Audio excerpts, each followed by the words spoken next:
no, it's just Miles we're waiting on. Are you good? Okay. All right. Good morning. Thank you for coming. I want to talk a little bit about what happened behind us here. On Tuesday, February 6th, the Lithium-Ion Task Force, which is comprised of Fire Marshals, our Bureau of Fire Prevention, and the Department of Consumer and Workforce Protection, inspected Wilson scooters behind me at 10119 Queens Boulevard, where we stand right now. Our team's work with DCWP to coordinate joint inspections in this location was on the list for one of them. I especially want to thank each member of the team, including our fire marshals, our fire protection inspectors, and the teams at DCWP. The work that they do and that they did here literally saved lives. There is no other way to put it. A special thank you to the members of the community who reach out to us with information about batteries. We're so appreciative of these efforts and hope you'll continue letting us know about locations of concern. When we arrived Tuesday, the task force discovered that the business was building battery packs from individual lithium-ion battery cells and replacing old ones in violation of the fire code. These are what we have called Frankenstein batteries, and we have been warning people not to build these for months. They recovered approximately 60 battery packs and hundreds of individual lithium-ion cells. Approximately 25 e-scooters and 25 combination electric and gas mopeds were also recovered. Our units, Hazmat 1, Squad 288, Engine 305, Ladder 151, and Battalion 46 responded to the scene to supervise the overpacking of these batteries. Some of these cells began to fail, as you've seen in other inspections, and had to be extinguished in the process of taking them out and packing them. A total of 5 drums were overpacked for removal from this location. The NYPD also responded and removed 7 e-scooters for exceeding the 20-mile-per-hour rule. Tuesday's inspection saved lives and property. If you recall, a single device, an e-bike, took out an entire shopping plaza in the Bronx just a few months ago. This location had far, far beyond that. The work between our agencies do on this inspection is critical to public safety. We really want to thank the inspectors for doing their job here. We also want to send a warning to businesses who are not in compliance with these laws. This is incredibly dangerous, and we will find you and we will enforce these laws to make sure that New Yorkers and our members of the fire department are safe. This inspection is proof that we mean it.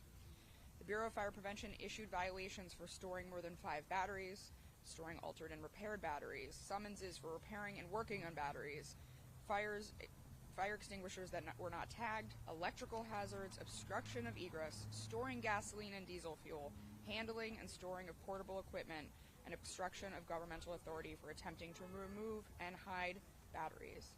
In addition, the Department of Buildings issued violation orders for illegal conversion of the taxpayer and an illegal occupancy and bedroom in the rear. DCWP issued violations for selling non-certified batteries and scooters. And the Department of Environmental Protection issued a commissioner's order to remove the hazardous waste and the additional batteries within 72 hours. This location, as you can see from what I went through, is not just repairing lithium-ion batteries illegally, but manufacturing their own devices. We have stressed time and time again that unregulated, tampered with, and non-certified batteries are extremely dangerous and deadly. They kill people, they have killed people, and they will kill more people if businesses continue to operate in this manner.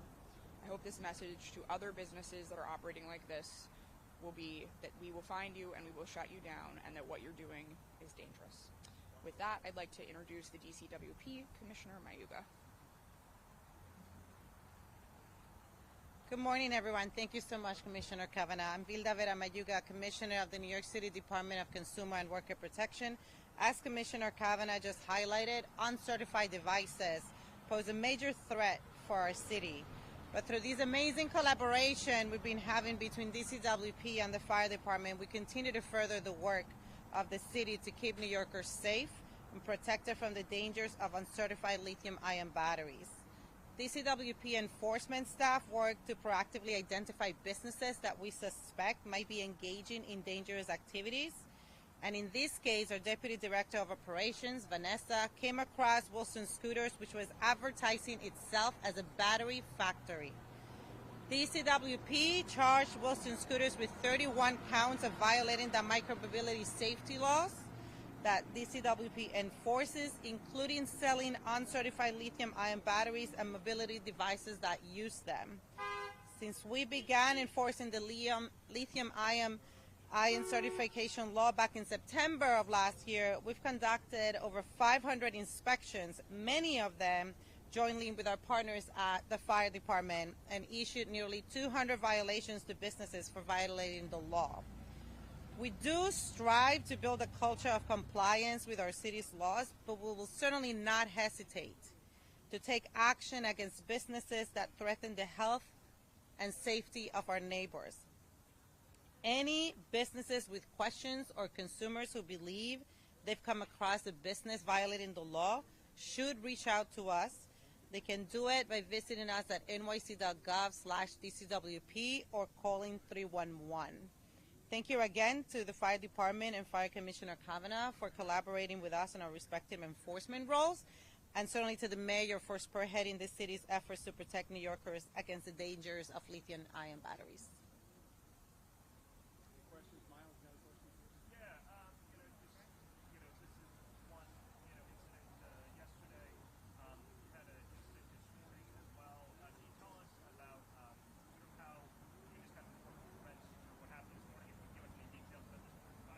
Yeah, I think this morning's fire makes an important distinction that we've been talking about for the last couple months, which is when we started these efforts a couple years ago, we were seeing fires in many, many locations, a lot of them commercial. And because of these laws and because of the efforts of the inspectors, we have seen that deaths in those locations have gone down significantly, and the primary place we are seeing these deaths are in residential locations. Luckily, last night did not result in a fatality, but it was in a residence. And so it points out really that we've made a lot of progress in commercial locations, but that the hardest place we can enforce in residences, so the hardest place that we're still pushing to get to is to educate residents who have these in their homes and who, you know, the best we can do is to educate them. We can't go into their home and take the bike out, and that's what happened last night. I'll let the chief give some details on the fire. Good morning. Yeah, we had a second alarm fire in Sunset Park early this morning. Cause of that fire was a lithium-ion battery that was meant to power a moped. The person had bought that battery from somebody on the street. It was not the original battery that came with the product. So he did not know if that battery was certified or where it was manufactured. That's the message we've been driving throughout this process. Make sure if you do buy a replacement battery, use a battery that is UL certified.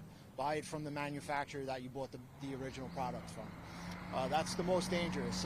Here as well, we saw people, they were making batteries from scratch with individual cells. So people are doing that in their homes, people are doing that in these businesses. We have to really encourage the consumer to make sure that your product meets that UL standard.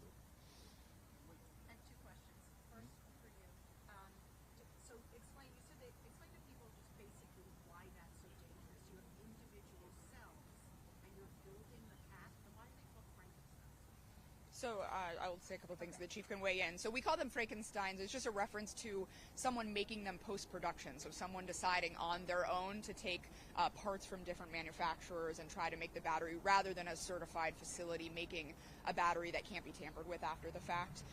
Why is that so dangerous? I mean, the very thing that makes these so tempting for consumer devices is they hold a tremendous amount of power in a small space. So that's why people put them in phones and they put them in bikes and they put them in consumer devices. That's the very thing that makes them dangerous if they explode. So there's a tremendous amount of power effectively packed into a tiny space.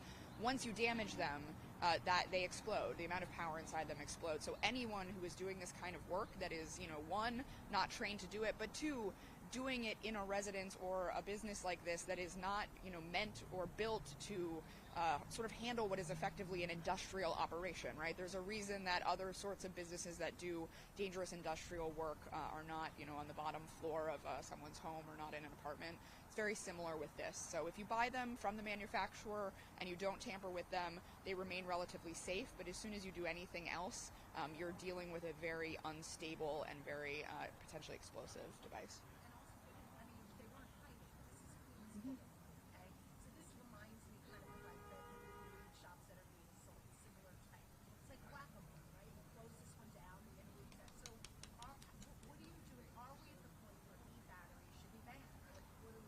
Yeah, I'd say two things. One, we were having that conversation about a ban with the mayor's office and the city council. The trickiest part of that is these are happening mostly in residences still. And so we're talking about how do you enforce a ban inside a residence where you can't get inside. So we're talking about what would actually be effective. It's not just about banning something, it's about stopping the process. So we're talking about what can actually stop people from doing this, and we're in discussion about that now. I think when it comes to businesses like this, what I'd say, two things have changed over the last year. When we started down this path, we did a similar press conference, I think announcing the law about a year ago. We were trying to get businesses into compliance, and we came across a lot of businesses that did come into compliance. They weren't aware this was dangerous. They either shut down or they began operating safely. What we're seeing a year in is mostly businesses that are sort of flagrantly violating the law, as you saw here. And I think that we are seeing the results of our efforts in the sense that we have not seen as many fatalities in these commercial spaces because residences are reporting them, and we are, finding out about them and inspecting them. But, until that ceases happening, until we stop finding locations like this, we're going to keep going. Uniform. Commissioner, what's happening in D.C. pushing for federal lithium-ion regulation? Any expectations? Yeah, I would say two things about that. It was an incredibly positive set of meetings. We gratefully have bipartisan support for that bill, and so we're very hopeful that that is going to pass. What I would say, though, time is of the essence, right? Every day that goes by before we have that ban, these are coming into people's homes. They're already in people's homes, and so we are continuing to press the importance of moving quickly there. It's not just about whether or not we get the ban. I think we will, and then eventually you'll see these not even come into the ports. It's about right now, people have explosive devices sitting in their homes, and we have to tackle that as well. Question? Good.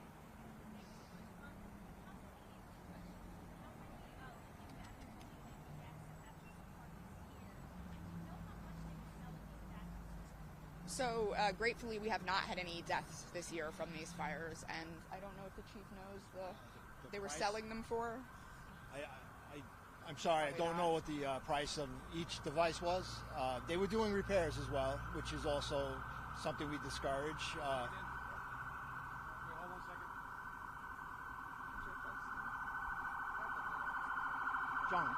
John, you know how much they were?